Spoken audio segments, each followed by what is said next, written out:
En un seminario realizado por Espacio Público, expertos coincidieron en contar con una institucionalidad para garantizar el derecho a la igualdad y no discriminación. Y es por esto que para conversar más sobre el tema nos acompaña el escritor, activista en favor de los derechos de las minorías sexuales y director del Centro de Estudios, Pablo Simonetti, que le damos la bienvenida. ¿Cómo está? Hola, ¿cómo estás, Germán? Mucho gusto. Bien, a ver, primero, ¿cuáles son quizás las grandes conclusiones que se dan después de este trabajo que llevan haciendo hace un tiempo ya? Mira, primero un diagnóstico. Tenemos un Estado que durante 160 años, desde la fundación de la República hasta finales de la década de los 80, quiso tener una mirada, quiso lograr que la sociedad fuera uniforme, homogénea, monolítica, muy centralista, creencias comunes, una religión común. Recuerdo de que Chile en todas sus primeras constituciones se declaró como un país católico.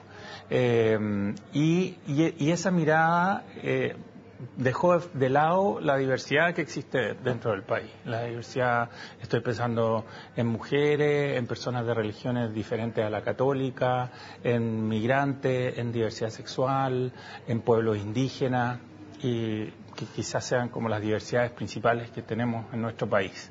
Y a partir de ese diagnóstico se empezaron a crear algunas organizaciones dentro del Estado que atendían a los problemas de algunas de las diferentes poblaciones vulnerabilizadas, de los grupos históricamente discriminados, y esto se produjo de manera fragmentaria y asistencialista.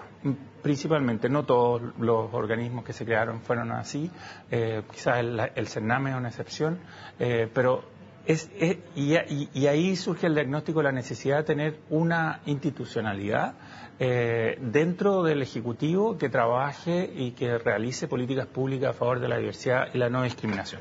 Y esto es un compromiso que está en la ley antidiscriminación. En la ley antidiscriminación, en el artículo número 1, dice que los órganos del Estado, los órganos de la administración del Estado, es decir, el Ejecutivo, se obligan a desarrollar políticas públicas en favor de la igualdad y la no discriminación. Pero no dice cómo, no dice quién lo hará, no dice con qué presupuesto, ni con qué capacidad jerárquica o de poder puede llegar a hacerlo. Entonces nosotros venimos ahora, después de este compromiso que está en la ley, pero que está vacío, a llenarlo con una propuesta que es una institucionalidad de igualdad y no discriminación, en que nos hemos enfocado principalmente en las funciones y en los instrumentos de gestión que son necesarios para que el Estado se haga transversalmente cargo del principio esencial de nuestra democracia. En el centro mismo, en la base fundamental de nuestra democracia está el derecho a la igualdad y no discriminación. El artículo primero de la Constitución dice todas las personas nacen libres e iguales en dignidad y derechos. Eso es igualdad y no discriminación. Eso también está en la base de todos los tratados internacionales de derechos humanos, los tratados firmados por Chile, en que el artículo primero dice las personas nacen libres e iguales en dignidad y derechos. Entonces, y quiero dar un elemento de diagnóstico más. El año 2012 el PNUD hizo un estudio en que le preguntó a las personas si se habían sentido objeto de una experiencia de discriminación arbitraria o no. Personas que viven en Chile. El 36,1% de las personas dijo que sí había tenido al menos una experiencia de discriminación arbitraria. Y en el estudio del INDH del año pasado, el del año 2015, el Instituto Nacional de Derechos Humanos, había una sección sobre discriminación y hicieron un índice de discriminación. 47% de los chilenos aparecen no discriminando de ninguna manera. Le hicieron preguntas laterales. Por ejemplo, ¿usted tendría algún problema de tener un vecino afroamericano? Entonces, si la persona decía que sí o que no, iba quedando dentro de las personas que sí discriminaban o no discriminaban. Y el 53% de los chilenos son algo, mediana o altamente discriminadores. Entonces, ese es otro dato. Y también le preguntaron a las personas dónde creía que se discriminaba. Y el lugar donde más la gente cree que se discrimina es en el lugar de trabajo. 48,6% de los chilenos, de los habitantes de nuestro país, hay que decir, porque son chilenos más migrantes, de los habitantes de nuestro país, considera que se discrimina en el lugar de trabajo. Entonces, todo este diagnóstico hace mostrar que es un problema histórico del Estado, es un problema transversal al Estado, o sea, que no se ha transversalizado, se ha respondido a las distintas comunidades de manera fragmentaria y asistencialista, no desde el punto de vista de los derechos, sino que es como, necesita un subsidio, aquí tienes un subsidio. Pero Pablo, en ese sentido, entonces, ¿cómo, entendiendo ese diagnóstico y también quizás entendiendo la lógica de análisis que ustedes han hecho y que vienen estudiando este tema hace bastante tiempo, ¿por dónde se podría dar quizás los primeros pasos? Porque estamos aquí hablando prácticamente de un cambio cultural de la vida de nuestro país, donde Santiago ha ido creciendo con sectores más pudientes, menos pudientes, con trabajos para ciertos sectores, para otros sectores. En fin, la discriminación, como usted lo decía, pasa por los distintos ámbitos. ¿Cómo se logra penetrar algo tan complejo como es algo que ha sido histórico? ¿Cuáles serían los primeros quizás puntos por donde partir como para iniciar el cambio? Primero que nada, tiene que cambiar el Estado. Tiene que cambiar esta idea del Estado de que todos somos uniformes y homogéneos como sociedad, tiene que cambiar. El Estado fue durante, como te decía, 160 años y un tema que recrudeció durante la dictadura, porque la dictadura impuso un modelo de conducta propio de poblaciones militares. Incluso uno podría pensar que el mismo toque de queda fue una política de disciplina cultural. De decir, mira, hay que levantarse temprano, trabajar y acostarse temprano.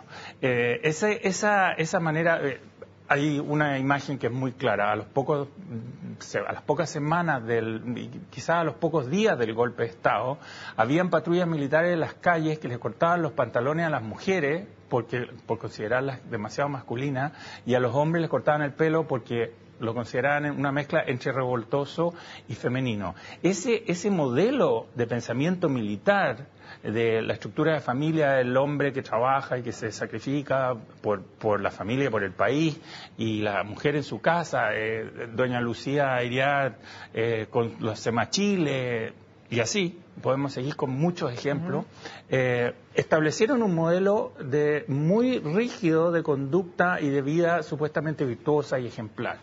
Eso recién empezó a cambiar a finales de los 90, y con el trabajo de muchas organizaciones sociales durante la primera década del 2000 y ahora la segunda década del 2010, hemos logrado cambiar esa percepción de que somos una sociedad uniforme, y hemos mostrado que somos diversos, somos heterogéneos, y eso además es una fuente de riqueza, una fuente de valor para el futuro de nuestro país.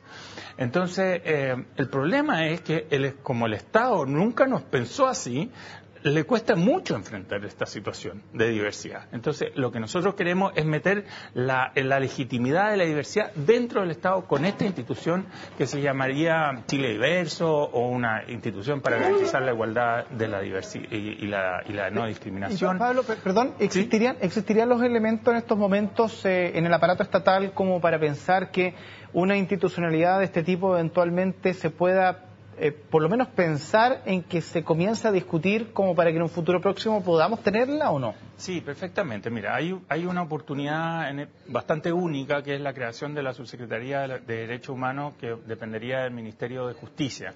A nosotros nos parecería el derecho a la igualdad y la no discriminación es el derecho humano esencial, pero está, digamos, interconectado con todos los demás. O sea, los derechos humanos no se pueden casi separar, digamos. Tú respetas los derechos humanos, basta que no respete uno para que los demás empiezan a verse afectados también.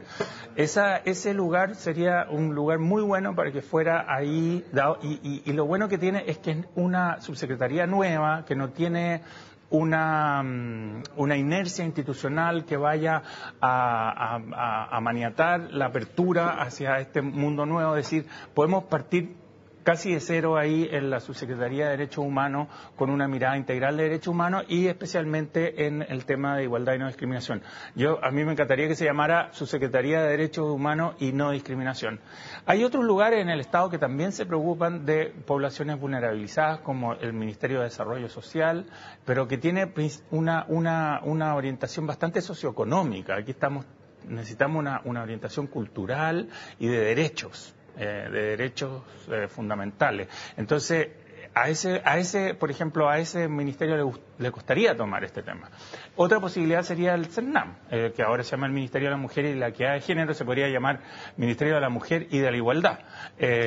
Porque ellas digo, celebrando, digamos, ellas han logrado de que el tema de género se vuelva un tema de Estado, a través de algunas herramientas de gestión como el PMG, ahora están viendo el tema de las cuotas. Bueno, han logrado de que otras,